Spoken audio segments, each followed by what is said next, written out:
Good morning. Welcome to another episode of HardFoul. Hope you guys are enjoying yourself on this lovely Wednesday. I understand your Wednesday probably hasn't started if you're one of the people who are listening to this as soon as you wake up, because I know so many of you guys are. Appreciate that as always.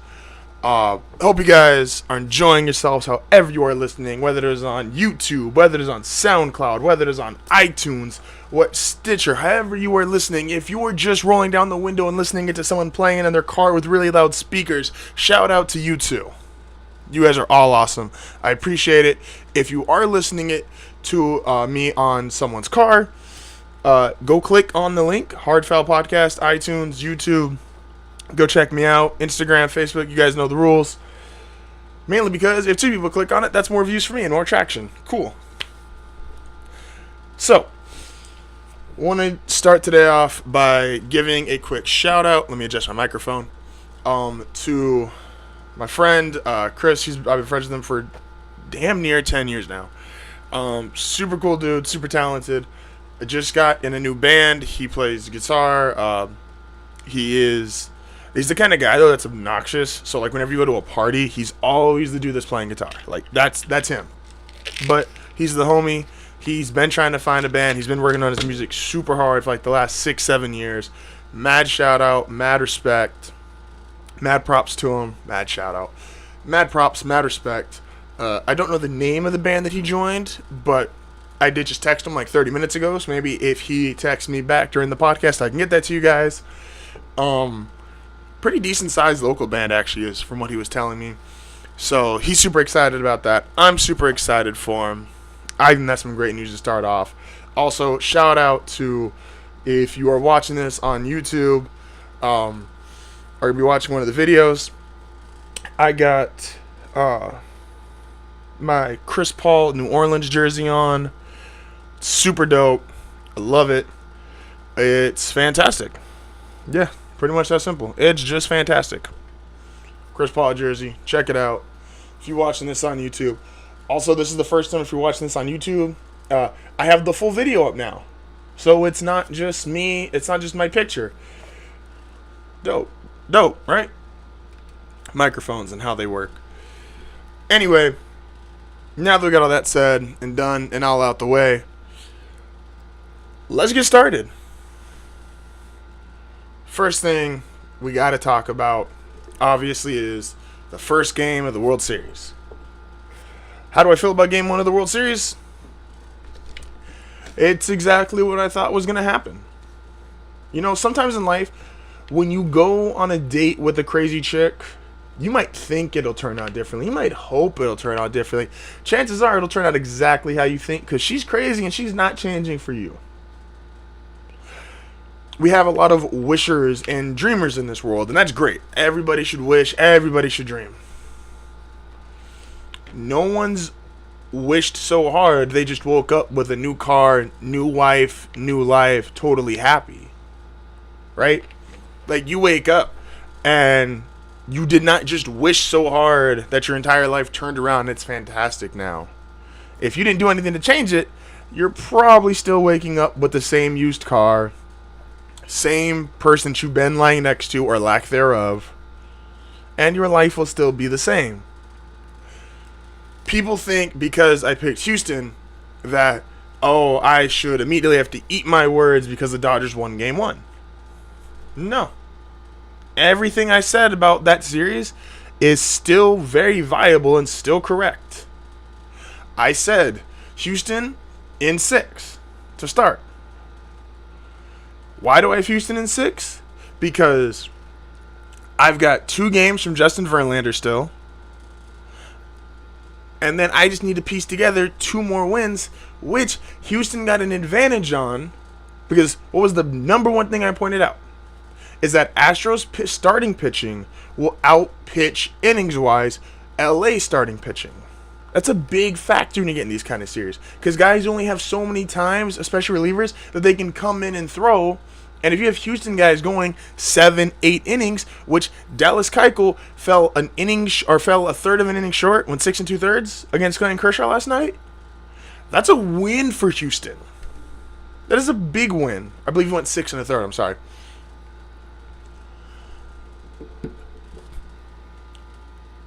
Dallas Keuchel was not meant to win that game. It was simply to put enough pressure on Kershaw. And if you look at the game, it was a 1-1 game going into the 7th. Going into the 6th. Apologize again. Maybe I don't know what I'm talking about. You take the best pitcher in the game, and it's not debatable. No one is debating Clayton Kershaw's the best pitcher in the game. But what I said, and even when I've talked about Verlander in the past, is that you have a guy who can pitch inning for inning with him. I had to smack my cat there, sorry. When you go inning for inning with another pitcher, you close the gap in how effective and how in the grand standings that start is. Here's what I mean. When you have a team like last year with the Indians who got good starting pitching but made it there because of their bullpen, you have a team that has less shots to go all the way. They do. They have a really shiny gun, but they can only use that gun so many times. Andrew Miller, his arm basically fell off. And you can even make the same case last year for the Cubs because Aroldis Chapman got overused. Now, what was the difference? Cub pitchers went longer than Indian pitchers, and the Cubs had better position players across the board. What do the Astros have? Better position players across the board. If they just got 7 or 6 1/3, out of Keuchel, making it into the 7th, what they're going to get from Verlander, which Verlander's, and I'm predicting this right now, Verlander's going 8 innings, at least. You can put that, I will bet, I got $100 on it right now. If there's a side bet in Vegas, $100 in Verlander going 8+ innings. I get Verlander and my closer for game 2. I can now piece together, which puts the series at 1-1, going back to Houston. I get 3 games in which I get to piece together, and I can throw literally everybody, mix, match, pull, defensive switch, double shift, except Verlander for games 3 through 5, and it's at home. And as long as I get 2 of those games, I get to bring Verlander back for game 6. The Astros are still in the driver's seat, in my opinion.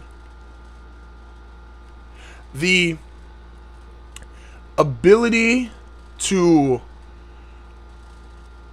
Not the ability. The thing that I stressed with LA is that the pressure was on LA to win game 1. And they did it.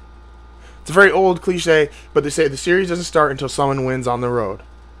And Houston still has a chance to win on the road. And if they win on the road, there's actually even a chance Houston might get this in 5. Now, that's not what I predicted. I have Houston in 6. But let me make it very clear. Houston is still in the driver's seat. Especially with Verlander in game 2.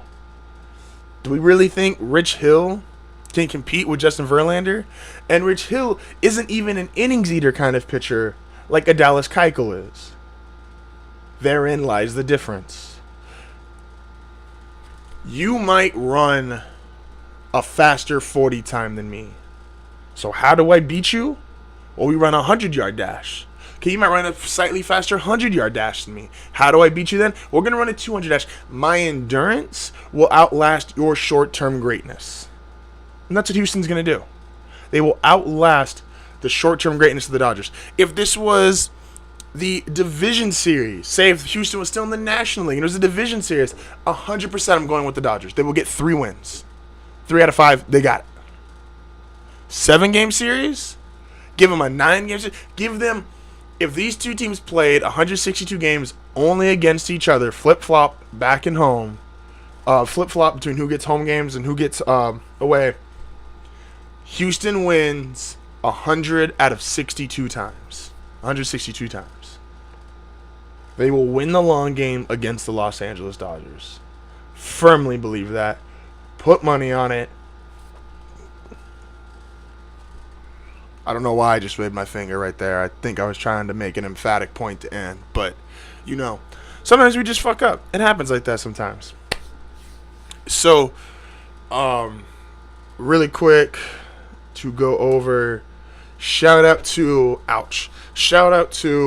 the Warriors Reddit community. I'm really starting to learn how to actually use Reddit and how to actually effectively manage and guide myself on there. And super cool place.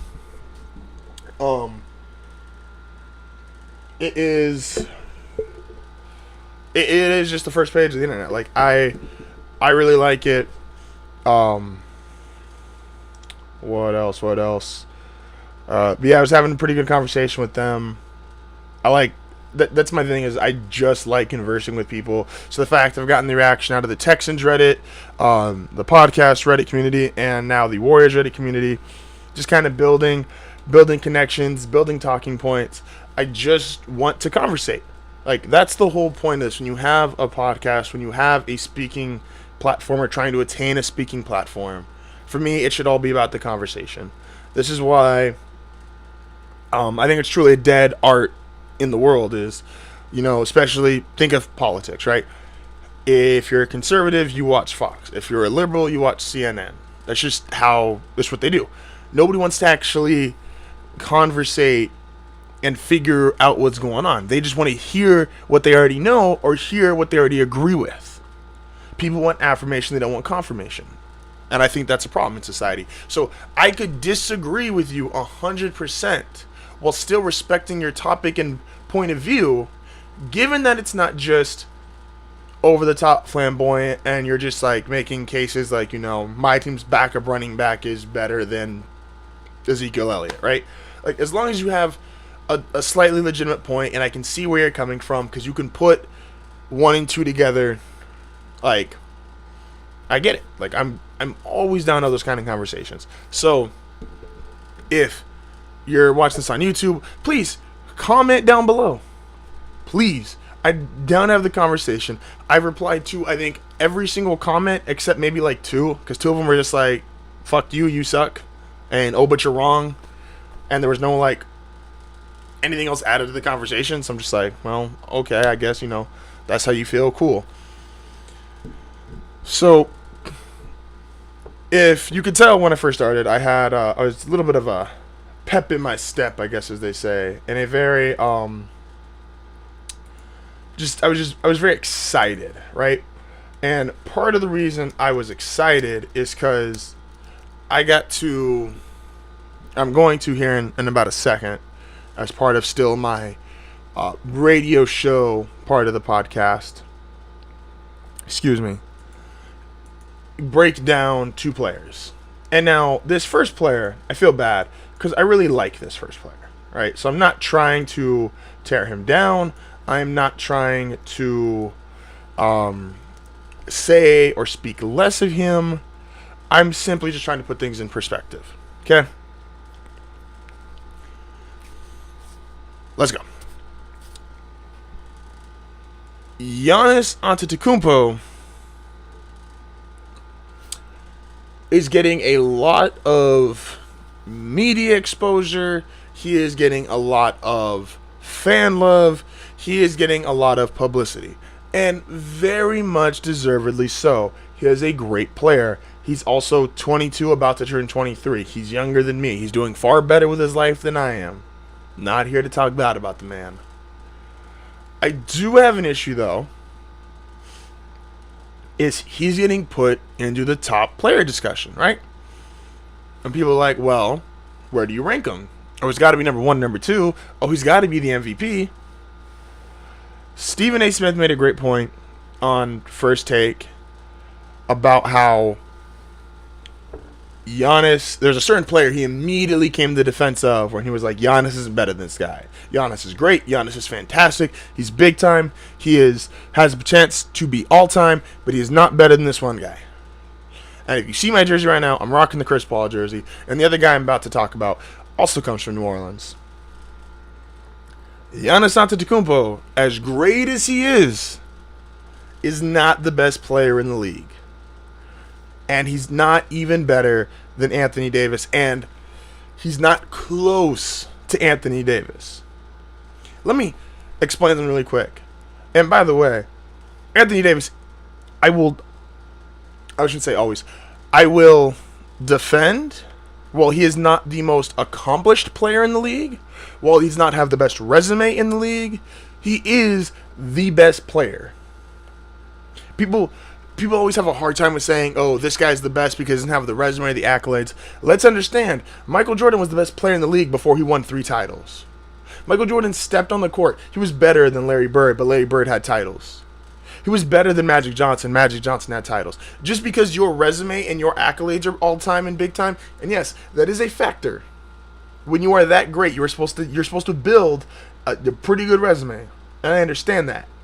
Let's also understand Anthony Davis is 24. 24 years old, like the age Michael Jordan was when he scored 61 on the Celtics. Let's put some context behind this. Giannis is a great player. These are Giannis' stats, and I want to say they are great stats.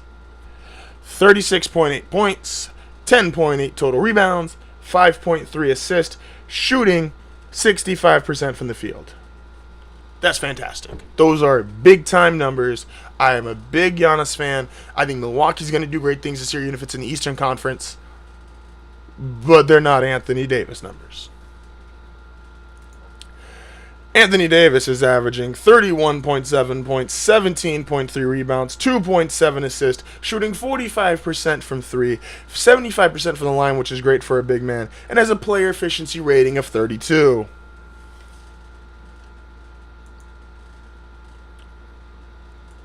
Wow. So, here's where I'm going to break this off. Anthony Davis is the best power forward in the league, and it's not close. You look at Giannis. Giannis is the 4th best small forward. He's behind LeBron. He is behind Durant. He is behind Kawhi. Is he off to a better start this year than all 3 of them? Yes. But if you think he's averaging 37 points for the entire season, you done lost your damn mind. Do I think Anthony Davis is averaging 17 rebounds for the year? No.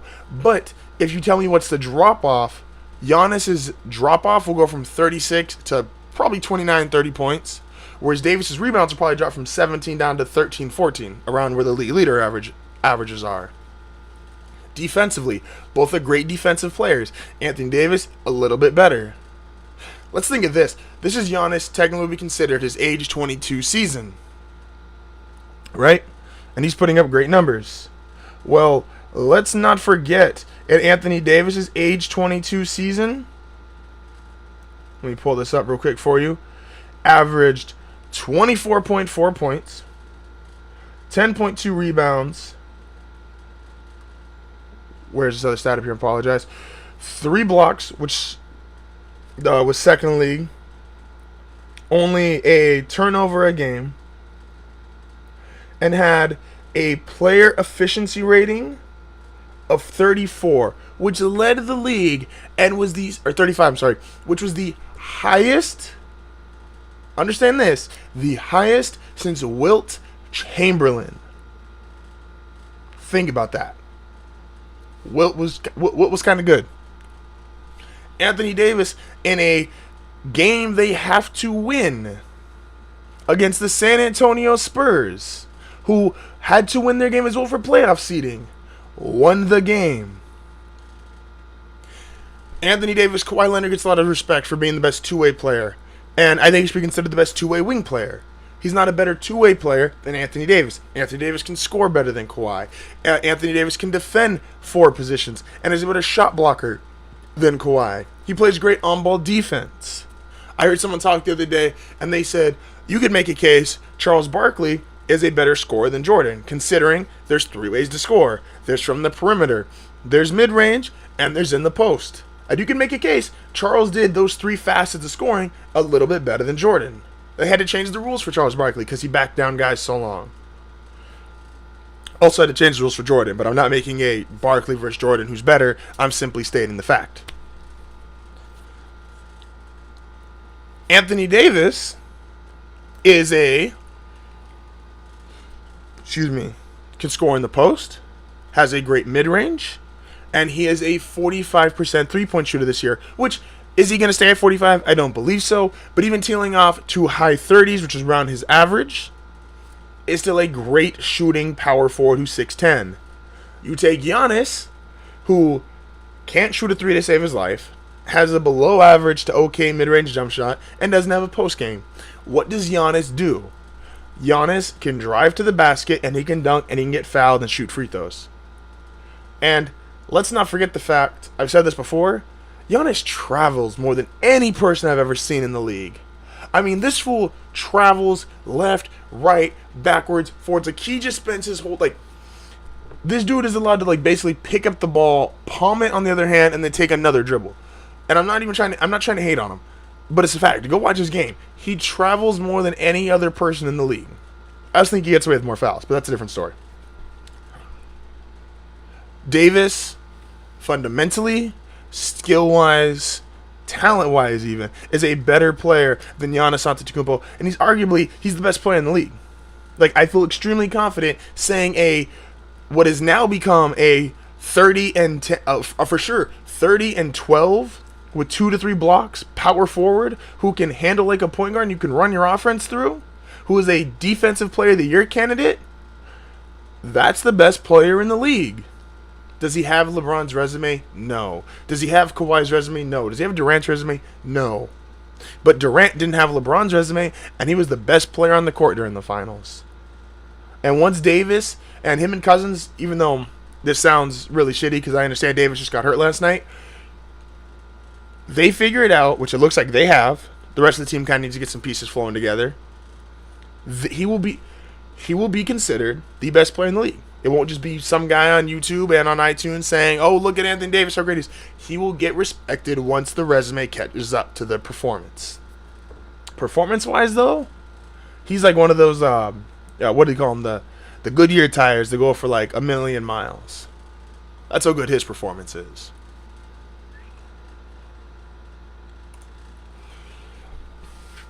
Segueing into another NBA player and another first overall pick, but one that I'm kind of confused about. So, Markelle Fultz had a story come out yesterday, and it was about that he might have to miss some time because he just got a shot in his arm, or they had to remove fluid from his arm. So he wasn't able to physically pick his arms up to shoot free throws. We've all seen the funny free throws. We've all, been kind of wondering, it's like, hey, what the hell's going on? Like, why is he shooting like that? That's weird. And I was talking to someone, I'm like, this is before the story came out, and I just thought he shot free throws like that. And I thought he shot free throws like that because I'm like, I'd never seen him play. And I told him, I was like, it's really crazy, my friend. How is it that, like, you can be the number one overall draft pick in the number one overall draft pick in the NBA draft, and people know so little about you? And basketball is one of those things. I always feel kind of bad for basketball players because I know they deal with what I deal with, which is when you're 6'7", 6'8", when you're just a tall human being, a large human being, you stick out in public. And when you're a great basketball player, you are known from an extremely early age. There's media, there's attention, there's drama, there's cheerleaders trying to do the you-know-what with you. There's so many different things that come into factor. Like, how do we know so little about this guy, but he's supposed to be so great? Like, no one really watched him in Washington. That was one of his things. It's like, well, how can he be the number one overall pick? He played at Washington. They didn't even make the tournament. They didn't even have a 500 record. Like, Ben Simmons was the number one pick the year before, and we knew way more about Ben Simmons. Ben Simmons was highlighted his entire season. Yes, did LSU underperform in most people's eyes for what should be of the number one draft pick? Absolutely. But we knew they were underperforming all year. It's like Washington, we didn't even know about or care about Fultz until came time for when the college basketball season merges into, okay, well, who's going for an NCAA tourney run and who's going to be a top 10 draft pick?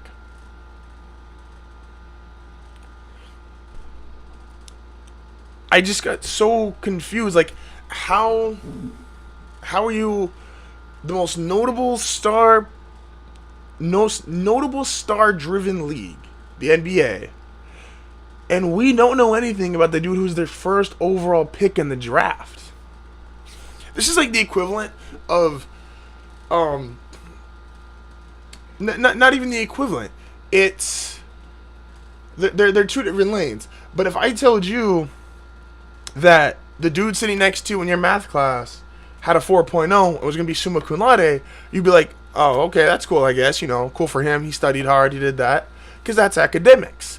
And academics in this world, maybe not fair, but isn't looked at in a star way. It's like, okay, it's kind of, it's the average Joe. It's the guy who studies hard. It's the guy who stays up late studying for the test. It's the guy who, he's hitting the books in the library while you and your friends maybe doing something you shouldn't behind the science building. Like, whereas if you play sports, it's really hard to not know your high school quarterback. It's really hard to not know the guy who's dunking on players and dunking in your high school basketball game. It's really hard to not know the guy who's a star on your baseball team. And that's at a high school level. At a college level, these guys walk around with their Letterman jackets. These guys walk around and you know who they are. They have a presence about them. People want to be around them. Girls want to be around them. And yet we don't know this much. We didn't even know until his brother said something that, oh, this is why he can't raise his arm to shoot free throws. People literally just thought that's how he shoots free throws. He was the number 1 overall draft pick.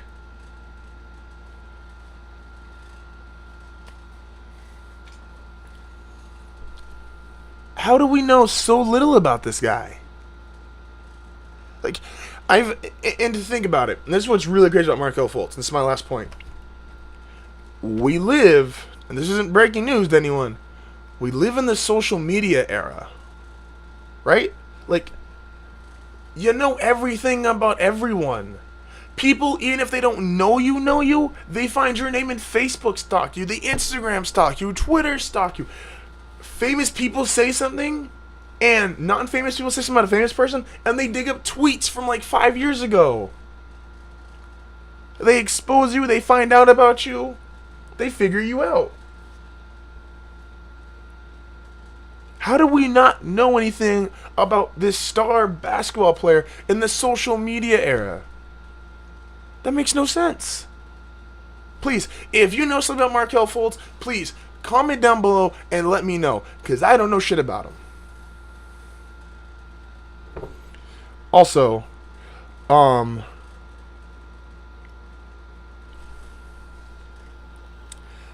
band I was telling you about my friend was in was Great Northern.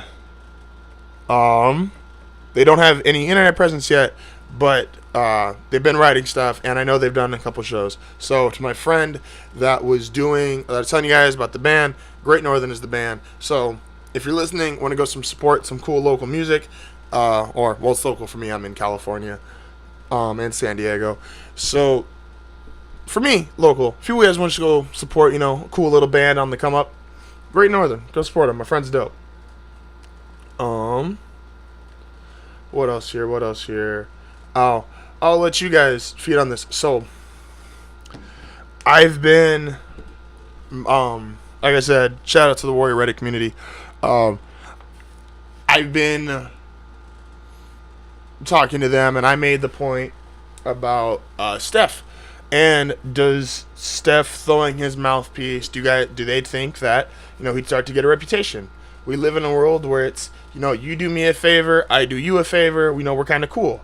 Everyone's probably had that boss where it's like, the boss just kind of likes you, so when you make a mistake, you don't get torched or you don't get criticized the same way someone else in that position would have been criticized. She's like, well, is Steph going to burn that bridges with the referee? Right? And we having a good conversation, and the guy was like, no, Steph's just, he's always been a good player, he's always been respectful, he's never been the asshole, DeMarcus Cousins throws temper tantrums, Draymond Green throws temper tantrums. And I made the case, Draymond Green does not throw temper tantrums. I actually think Draymond Green, one of the things I love about him is I think he's one of the most methodical bullies I've ever seen in my life. Like, take this story, for example. So, I knew of a person who, when we were in high school, you were allowed to go in some of the classrooms. Teachers would let you, and you got to use their microwave or just kind of hang out in there.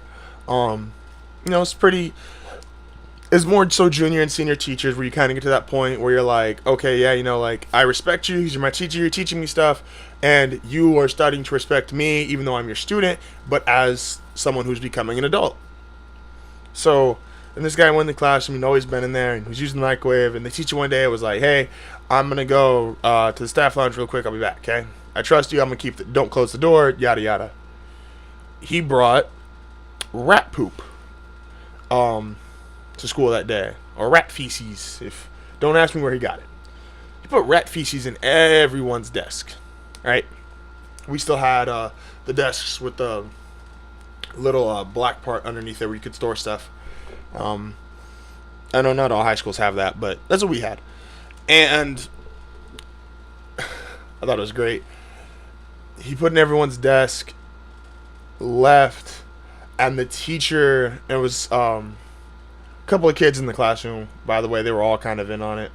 And when the teacher came back, he was like, kind of you could smell, and he was like, well, what the hell's like what's in my classroom right now? And the kids didn't know, and when they finally returned, it's like it took about 2 or 3 minutes, and everyone was like, why does it just smell so like it smells like shit in here? Someone goes to put their hand in their desk and they feel rat shit. Now it's obviously it's dried up at this point, but it still has a smell. I don't know how he kept the smell. I don't know the in-depths of this prank. This is like next level dry snitching. And so when when they was like, okay, who did this? And they had all those kids in the class, and he knew that we're in there from lunchtime. He was trying to grill them, question them, like, hey, who did this? And he couldn't find out because he put rat shit not only in everyone's desk, he put it in his own desk. Who puts rat shit in their own desk? Like, he was just I made that kind of long-winded. He was just a very methodical bully or a methodical villain role, which is what I think Draymond is. Steph, I think, is more so with those temper tantrums. And you guys love this. I made the comparison about Steph, as I'm like, well, it just kind of sticks when you do something like, it's not often, but it's very memorable. And it sticks in people's mind. And this might be extreme, but we have this guy named O.J. Simpson who did this thing and got away scot-free, did something that was pretty minor, and served 9 years. You think that wasn't in the back of someone's mind? And someone's like, well, O.J. killed a person, Steph threw a mouthpiece, terrible comparison. Is it? You think it's terrible because you would never value it. The value isn't there. A human's life's value is not that of, or a mouthpiece is not. Human life's not worth a mouthpiece. But a mouthpiece is not worth, that has the same value as a human life. And I'd agree. I'm not going to disagree with you that. I'm not psychotic. But the fact is memorable, and something happening sticks in people's memory, especially something like that. Especially when they have to get the mouthpiece done. I mean, fuck you too, Steph. I'm injecting you. I'm going to fight you afterwards. Like, fuck you. So yeah, so there was that. What else did I have going on? I was shit talking with someone. I got a lot of pushback on my Houston offensive line comments, and I was talking about Houston and how I think that they have a better offensive line, one of the better offensive lines in the league, and people just like slammed me for it. They're like, Houston's O-line is trash. That's propaganda. That's bull. They just all this stuff, right? And I'm thinking to myself, I'm like, you guys do know that they've given up 23 sacks, and they give up 10 in one game. Like, that's an improvement. That's not a bad offensive line. Like, if I throw 6 picks during the season and 3 are in one game, I rarely throw interceptions. You're not gonna say, "Oh, you threw 3 in one game, so you throw a lot of picks." No, I just had a bad game. Texans O-line had a bad game, and Jacksonville had a great game, and both kind of harmonic convergence, right? Shout out if you get that joke. With the Texans, though, I was like, you've given up less sacks, and it's less sacks per game because I think Watson got sacked 4 times in his first game, and you're now getting Dwayne Brown back. And at the time, Dwayne Brown wasn't coming back, so I won't hold that against him. but they were like, oh no, Deshaun just makes up for people's mistakes. He's just playing so great that, the O-line sucks. They're just covering their flaws. Wait,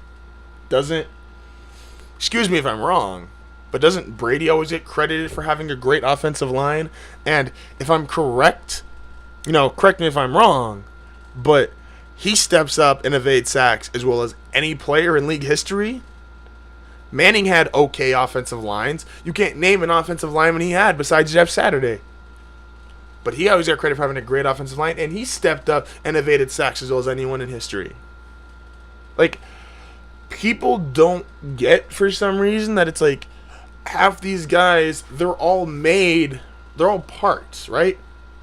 Like, people brag about their car engines. No one's ever bragged about a cylinder. No one's ever been like people say, my V8, like, really, that thing is bitching.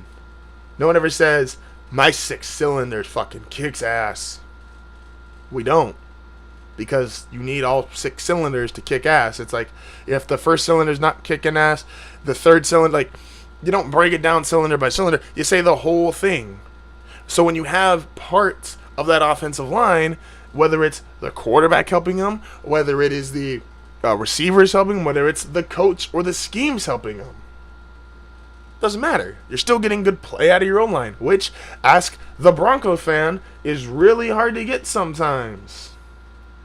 Can I also say, for the Denver game, and I was having people trying to clown me, and that's fine. Talk shit about Denver, that's fine. I can deal with it. I thought it was really funny in my effed up mind when the Denver had the holding calls. One was on Garrett Bowles, and him and Alan Barber both had holding calls, and they had their just arms wrapped around the necks. And in my mind, most people would look at that and say, oh, whatever, holding once you get caught, and it's just the ultimate, hey, I got beat up front, but I'm not trying to get my quarterback killed, so I'll take the holding call. I thought of it, and I looked at him like, okay, Alan Barber, whatever, you're a backup of a backup. Or he had to move positions because Denver's lost 5 right tackles. Tragic story. But with Garrett Bowles, I was like, that was a threat. Garrett Bowles, like, a lot of people, I guess, don't know, and that's fine because most people don't look really in-depth to other teams' draft picks. Garrett Bowles got kicked out of 5 schools. Garrett Bowles went to juvie, almost went to prison. Garrett Bowles is a mean, tough son of a bitch. He chokes me around my neck. I'm not going back at him. Fuck that. He's also he's 6'6", 325. Like, that's a big dude. Like, I always said the scariest player Denver's ever had was Orlando Franklin. If you just look at his picture, like, he just looks terrifying as fuck. Like, go Google Orlando Franklin. Like, he just looks like he mugged you and punched your mother. But for Garrett Bowles to be, wrapping his arms around people's necks, like, I'm kind of scared if he does that to me. Like, I'm not, what else happened? Aaron Gordon scores 41 points. Aaron Gordon is a far better player than I thought he was. Let me give credit where credit is due. Aaron Gordon is, what I thought would be a fringe player, good dunker, shows out for the dunk contest. He is a far more complete player than I ever gave him credit for. At least he's a far better offensive player. He's not a great defensive player. And he actually gives Orlando, who I came out and was like last year and said they're probably the most boring team in the league. And not only are they boring, they're bad. Because, facts. The most interesting thing about the Magic last year was Elfrid Payton had the weekend haircut. Which, that was a disaster in itself. But now you put him with a Nick Vucevic. Orlando's got, something going. The Celtics beat the Knicks. Let's make this very clear. Jaylen Brown and Jason Tatum can fucking ball. And if they're playing like that at the 2 and the 3, I don't want to say LeBron's going to have trouble, but they going to put up numbers. And LeBron can't guard players like that no more. Like, Jaylen Brown is crazy athletic. Jason Tatum is just a scorer. And this is the kind of way... This is why I said from the very beginning, Kyrie needs to learn how to become a 20 and 10 point guard. Your life is so much easier. That team is so much better. If you have those guys, if you have Kyrie giving you 20, 22 points, you have Jason Tatum giving you 20, 22 points, and you have Jaylen Brown giving you 20, 22 points, and you have Al Horford giving you 14 to 16. And trust me, I know the accolades look really cool. I know it looks really nice for your contract, looks really nice for your stat sheet, but take it from Russell Westbrook. It is a bitch to carry your team like that. Like, think about it. Russell Westbrook had to earn every single point accounted for last year. James Harden had just as productive a season in terms of points responsible for, and he had a whole lot more help. He had shooters. He had big men. He was a better coach, at least better coaching system and philosophy. Like, Kyrie, you don't need to score 25. You don't need to go 7 for 23 and only hand out 3 assists. You have 2 young premier wing players who could turn into 20-point per game scores, and then next year you get Gordon Hayward back. Also, the internet, you're fucked up. I saw a picture of Gordon Hayward's fucking leg broken, and y'all was put Twister under him. I laughed, but y'all fucked up. What else we got here? The Timberwolves. I'm gonna have to do an opening segment on the Timberwolves because the Timberwolves got something going on. Because you're not supposed to have that kind of talent, that kind of roster. Even though Karl Anthony Towns is overrated, not as good as Anthony Davis, and be like that bad. Like, you shouldn't be letting the Pacers score 130 points on you, especially with Tom Thibodeau as your coach. Like, everyone's had that coach that makes you run suicides. I feel like if Tom Thibodeau, you give 130 points in his system, I feel like he might make you want to commit. I'm not gonna make that joke. Let me stop myself. Make you want to commit seppuku. There we go. For all my non-Japanese speakers out there. Sorry if that was really loud. I just moved the microphone really close to my face. What else we got here? I'm just trying to hit a couple more topics before. I'm trying to really. It's kind of like a 2-part show. It's like I start off radio show style and I introduce my 2 or 3 big segments, and then I just I start talking about all the little things in sports. I think those need attention too.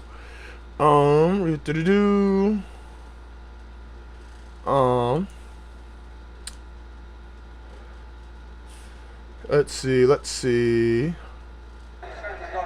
Well, that's really loud. Okay. Adrian Gonzalez. So he wasn't there at Dodger Stadium for Game 1, but was only 20 miles away in an air-conditioned studio, and not halfway around the world on vacation. Because apparently there was a story came out, and it was the fallout of Adrian Gonzalez. There was a story coming out that he was on vacation with his family, and people were like, "What are you doing? And if you're hurt, you're supposed to be there for your team." Excuse me. The came out obviously, and he tweeted like where he was and showed his location, and he was simply chilling in the studio. So yeah. Adrian Gonzalez, that's a far fall. I remember when Adrian Gonzalez used to be that. I remember when he was almost the MVP with the Padres. I remember when he hit 41 home runs with the Padres. 41 home runs for the Padres. That's fucking impressive. Chuck Pagano's going to be fired. We don't need to really discuss that. Bruce Arians is, I guess there was a report of retirement. I'm not putting much stock into that. It's kind of whatever. Eagles lose Jason Peters for the rest of the year. That is a huge loss. One thing, and you cannot stress it enough, offensive line. It is the most important position in football, even more so than quarterback. Dolphins released Byron Maxwell. I don't have much to say about that one either, because Byron Maxwell can suck a dick. Here's what I want to talk about actually. Give me a few minutes here. This is probably how I'm going to end the show. I love what Ezekiel Elliott's suspension has become. It's become politics. So, in sports, we always, we kind of argue as fans, we sit there and go, oh, well, my team is better. No, my team is better. And if there's ever a fringe argument, like when it was Le'Veon Bell and David Johnson, Steelers fans are going to tell you Bell's better. Cardinal fans are going to say Johnson's better.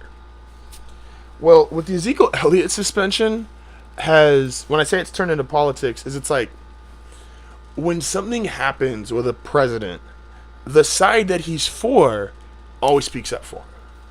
Wrong, right, indifferent, otherwise, always speaks up for him. They're like, nope, no, nope, you guys are taking it out of context. You didn't know what he's trying to say. He really means this, and he's a great guy, so fuck you for trying to make him seem out to be a villain. And then you've got the other side that says, no, he's a terrible person, he's a piece of shit, always completely wrong, everything he does is wrong. Look at all the former Cowboys and current Cowboys that have come out and said, nope, Ezekiel Elliott is innocent, proven by the police. You guys need to stop this. You guys are just trying to take away our running back and our Super Bowl dreams. And then you've got the other side, which is like, hey, he beat someone. Hey, he's a shitty person. Hey, he should have to pay for this. I've talked about blind loyalty a whole bunch on this show, and blind loyalty will kill us all because we won't know how to drive anymore because we're all blind. But that's where I'm going to leave you for today. As always, if you liked anything that you heard or saw, please like, subscribe, go comment. Always keep the conversation open. Please go follow me on Facebook, Instagram, Twitter, HardFoul Podcast, Snapchat, JKid9080. You guys have a great Wednesday, and I will see you guys on Friday.